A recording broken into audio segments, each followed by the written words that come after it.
uh, hammock.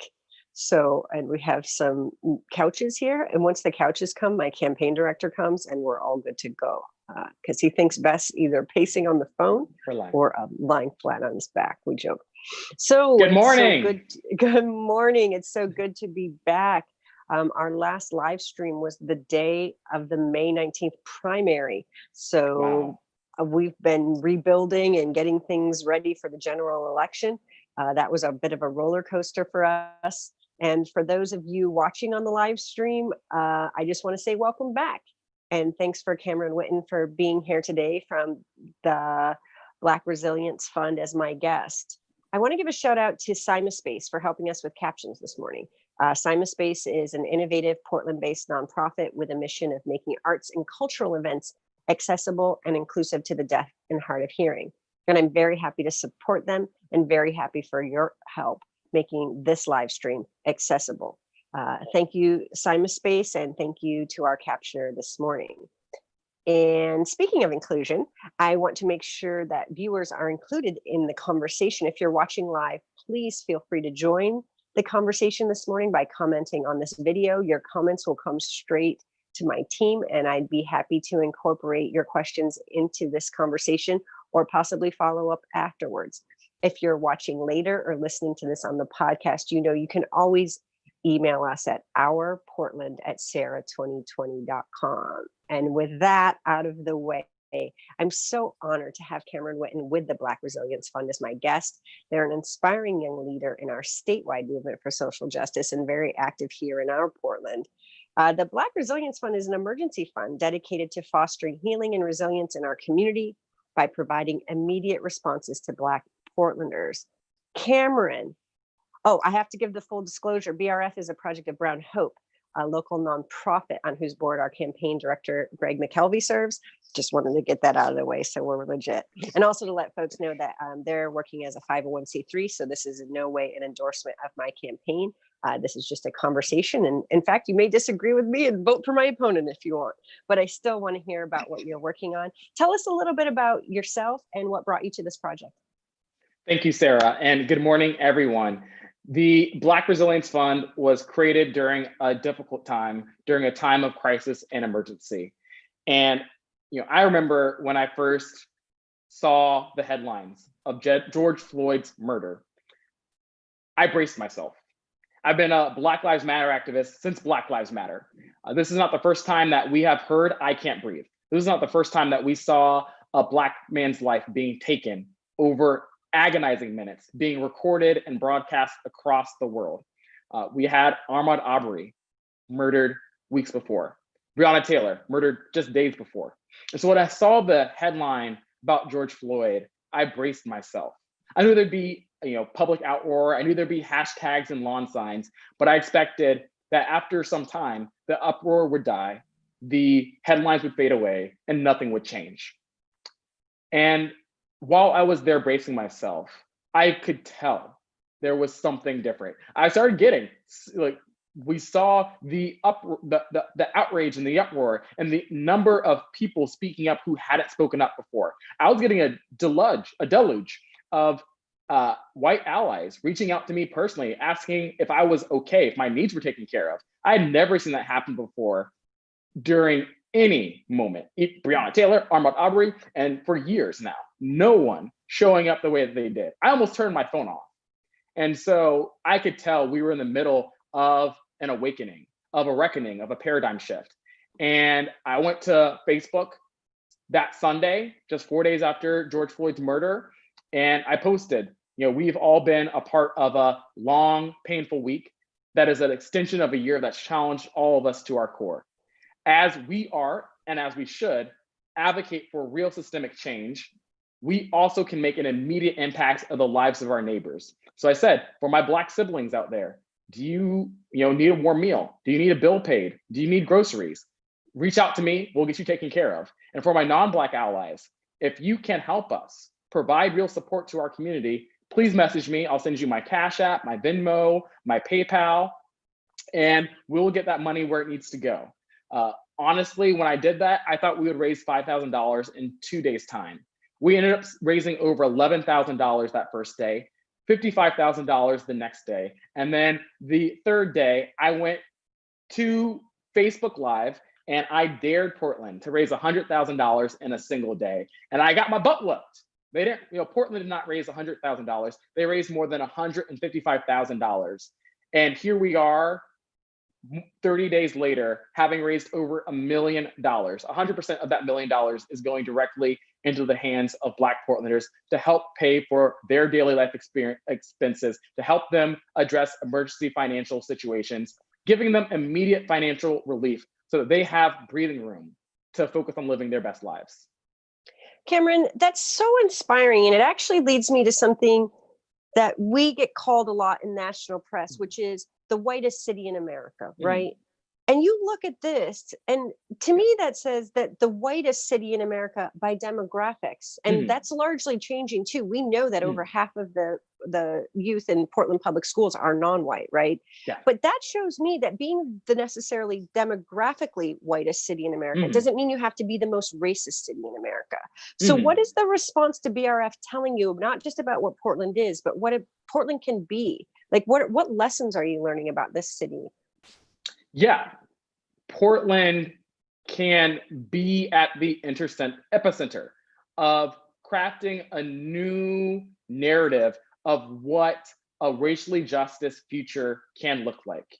The Black Resilience Fund is not shy in saying that our system is messed up and we need real systemic changes. And we are showing that with real tangible impact in our community. And so for Portlanders to come together and say, we are fighting to ensure that we no longer have killer cops. That is not racial justice. Racial justice is thriving. It's not just not being killed. It is about actually investing in the lives of our Black Portlanders so that their lives matter, but also their needs, so that they can be fully embraced and celebrated and loved in this community. And so it is fascinating to sit here in the widest major city in the United States that has a long track record of being a part of a city and a state that has extremely discriminatory practices that have jeopardized and caused violence to Black, Brown, Indigenous communities in Oregon. To hear from folks that we've helped say things like holding that check in my hand was when I finally felt I could come up for air. I found that to be powerful. And in the middle of the I can't breathe era, to hear that. That's Portland. That's not New York. That's not LA. That is Portland. We're creating a powerful message that people across this country should pay attention to, that here we are in Portland, Oregon, showing that we can foster healing and build towards a future that we all want to be a part of. That's so powerful, because when we think about the work that we have ahead in terms of remediating disparities, we know that we are not going to be a sustainable city, a livable city, until we are an equal city. Equality and economic justice are at the core of climate justice. They're at the core of so much of what we need to be accomplishing.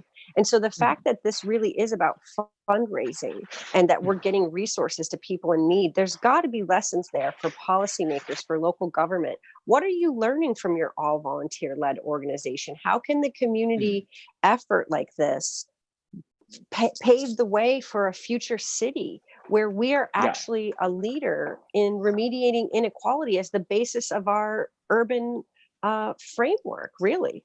Yeah, it's a great question. And the Black Resilience Fund is so committed to sharing our lessons learned, because there's a lot of lessons to be learned.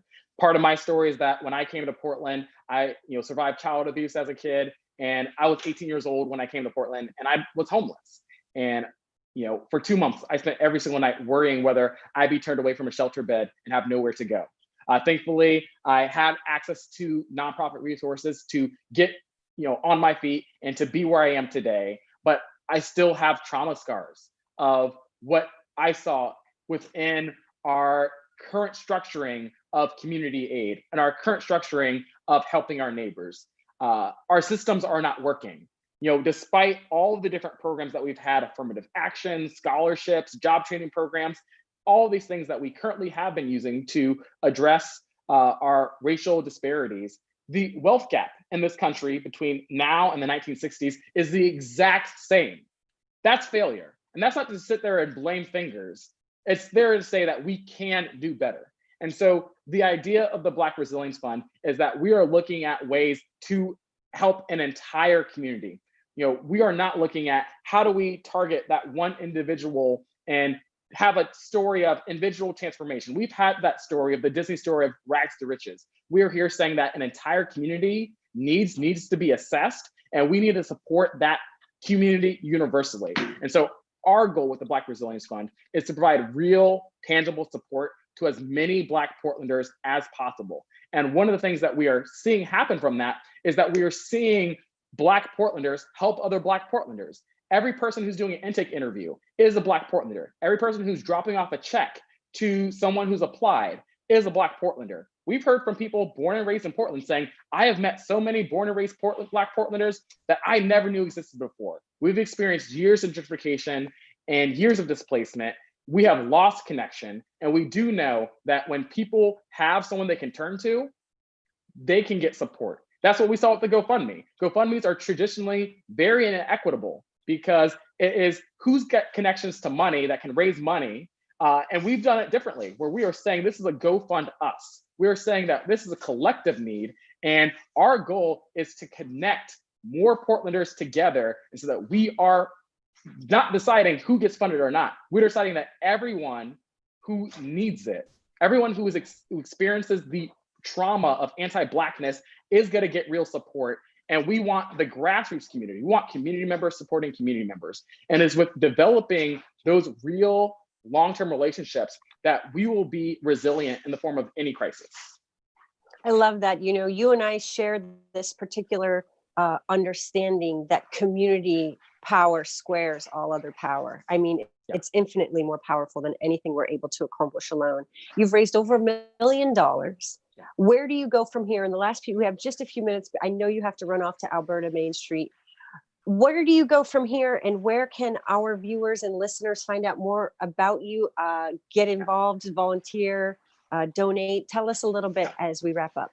Yeah, so the Black Resilience Fund has been a magical experience, and from what I have seen, we have evolved, and every day we continue to grow and transform and be responsive to the community's needs. We have built a mutual aid network of over 300 active volunteers. Just yesterday, we delivered 300 food boxes across the Tri-County region to Black Portlanders, our neighbors.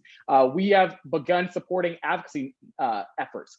We have organized small business owners who've been denied PPE, writing letters of support to the Oregon legislature to help pass the historic Oregon Cares Fund, which would be a targeted $62 million for Black Portlanders. Something for y'all to know is that currently the Black Resilience Fund is the largest dedicated fund to help Black Portlanders in the entire state of Oregon. We did that in 5 weeks' time with just $1 million. So we know that there are public resources that can be directed to addressing real racial inequalities, and we need help to make that happen. And then finally, we have intense need. We have over 7,000 people who have applied, and having only raised $1 million, we do not have enough resources to provide real, tangible relief to everyone who needs it. And so our goal for July is to raise an additional $400,000 that will allow us to help an additional 1,000 Black Portlanders, and also provide the Black Resilience Fund and Brown Hope the support that it needs to continue this work for the long term. And you want to give a pitch, your website, your contact info, so people can find you, and we'll also put it in the podcast notes, and we'll post this on our whatever graphics that we do for broadcasting and marketing this. I sound like an old person. So, anyway, you know how to do it. Black Resilience Fund and Brown Hope. We are on Instagram, we're on Facebook, we're on Twitter. Our websites are blackresilienceFund.com and brownhope.org. All right, Cameron, thank you so much. I hope you're taking good care of yourself. I know in these busy times you have a lot of work, so take good care of you. And thanks for taking a moment to check in with our listeners and viewers. We really appreciate you. Portland is lucky to have you, and I hope you have a wonderful day. Thank you, Sarah. Y'all have a great day. Be resilient. Okay, bye-bye.